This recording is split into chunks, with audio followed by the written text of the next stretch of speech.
Hello, hello, Regis Kilvin is the name, and Here's the Storm is the game. And today I'm going to talk to you about my ultimate build for Tyrael. This is my default go-to build. It shares a lot of talents with kind of the top build you'll see for Tyrael that most players play, just a few differences here and there. But for me, this is the build that gives me the most reliable results.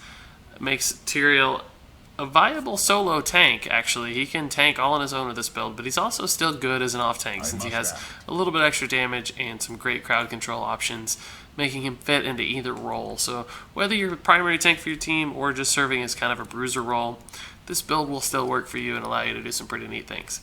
So let's get into the talents real quickly. Let's just run through them all. Regeneration Master, Amplified Healing, Battle Momentum, Judgment, Burning Rage, Holy Ground, and finally Hardened Shield.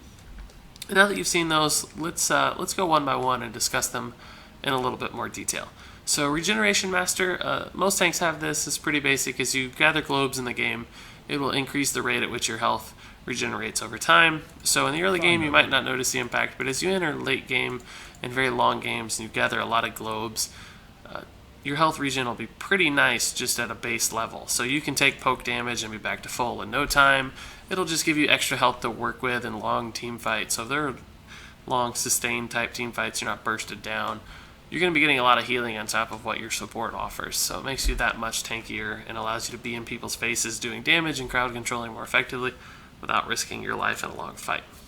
And it also synergizes pretty well with our level 4 talent, which is Amplified Healing. All healing effects and regen effects are increased by 30%. So that actually works for the Regeneration Master in your base regen rate, but it also works with things like Healing Wells, which will fill you up a ton, and all the healing on your team from supports also is increased. So you're not only making them better, but you're making yourself better at a default level 2, giving you a ton of extra survivability and making you that much harder to kill. And Tyrael's great when he's hard to kill because he can actually pump out some damage. So if you get in people's face and cause that chaos and havoc, and you're also really tough to kill, you're going to be a very annoying presence against the enemy team. Up next at level 7 is Battle Momentum. Basic attacks reduce your ability cooldowns by 0.5 seconds. So let's trigger some abilities and watch these cooldowns shrink as we go. You'll notice that they get chopped down quite a bit because Tyrael's attack rate's not too slow. So Tyrael relies on his abilities quite a bit, and that's what makes Battle Momentum so strong.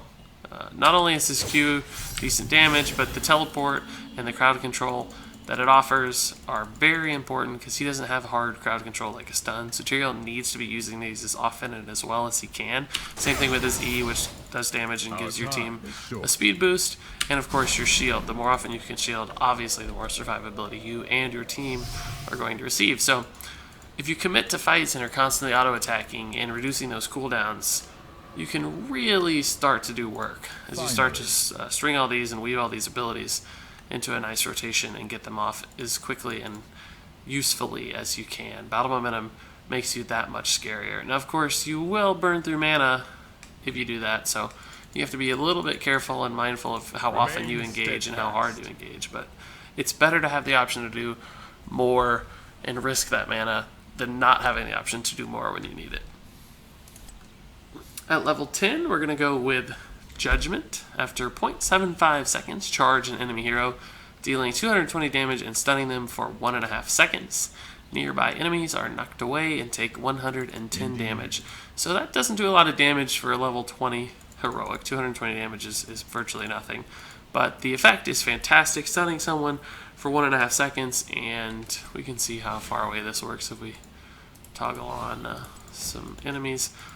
Is great because it's essentially the best engage tool in the game, or lockdown tool for killing a single enemy. You can see there, everybody gets stunned and knocked away. It's pretty neat. It's great at isolating squishies like a Jaina or a Vala or something who's just extended a little bit too far in your judgment range, and it identifies a target for your team to burn down, so they're focused better that way. And the stun prevents them from getting off and escape in time. So Judgment is really kind of the best engaging tool in the game in my mind, and the cooldown's not too long at 80 seconds, so it's a reasonable thing to do pretty often. It should be up every team fight to give your team a nice hard engage to launch into a good skirmish. And since you're focusing your team already, it tends to make pickup groups in Hero League or in Quick Match that much more organized and that much more effective. So I should note that Sanctification is far and away the most popular talent choice in professional games that are very organized and have teams that know what they're doing and are communicating through voice comms. And it's really, really good when you have an organized team that knows when it's happening and stands in it and becomes invulnerable for 3 seconds. It can absolutely swing team fights. And Tyrael in the World Championships saw a 100% win rate very much because of Sanctification. But in most games, in fact, almost all games, your team won't be organized enough to take advantage of that. And Judgment kind of forces their hand and leads them down a certain path that Sanctification won't. So it's a far more reliable choice and much more effective in Hero League play. And that's why it makes it for my ultimate Tyrael build. Level 13, we're going to go with Burning Rage. You'll see that glow around us there. Burning Rage just does 50 damage per second to nearby enemies, so you can see the 50 ticking off here on all these guys' heads. And essentially, that's just another way for Tyrael to pump out damage. He's going to be up in people's face all the time, constantly in the middle of engagements, just throwing around abilities, and this allows him to do area of effect damage consistently and reliably and passively. So it starts to add up. Over the course of a game, Burning Rage, you'll be surprised just how much damage it puts out. It also makes you better at doing bruiser camps or clearing minion waves, even makes you better at siege, just ups your overall sustained damage. So you're not going to notice it necessarily in 1 or 2 fights, but over the course of a game, you'll be surprised how big of an impact it can have. I should note that Angelic Absorption is a pretty popular talent in this tier as well, as is Imposing Will. So all 3 of these are quite viable in a sense, but for me, Burning Rage fits the style and the bruiser mentality that Tyrael really suggests. In other words, you can't build him 100% tanky. Most of our other talents are focused on tankiness, and we need at least one to pull him a little bit closer to that bruiser mentality, because otherwise there are better options. If you want a true tank, you could just play Johanna. Why play Tyrael?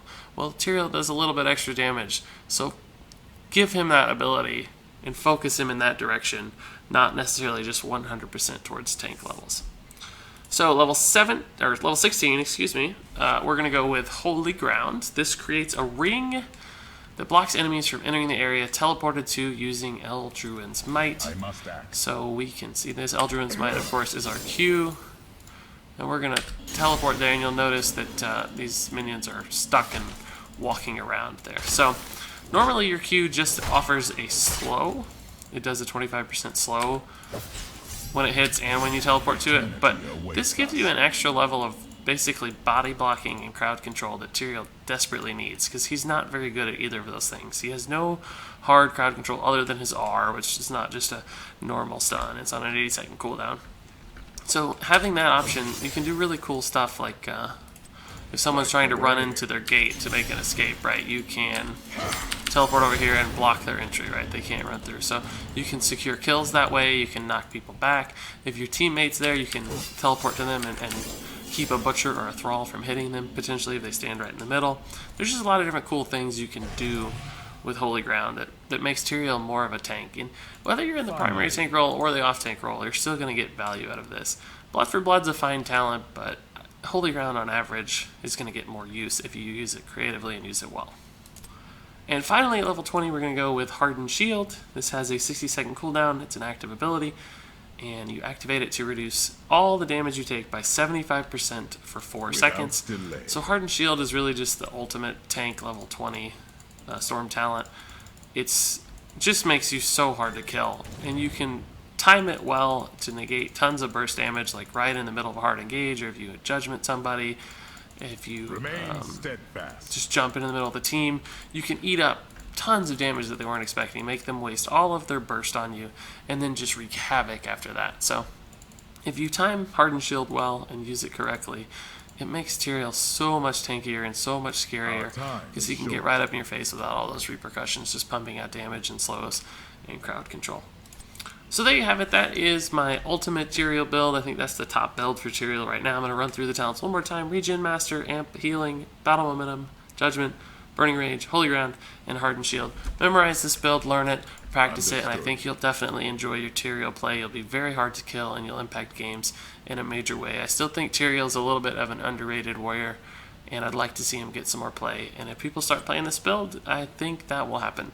So thanks so much for watching, and until next time, game on.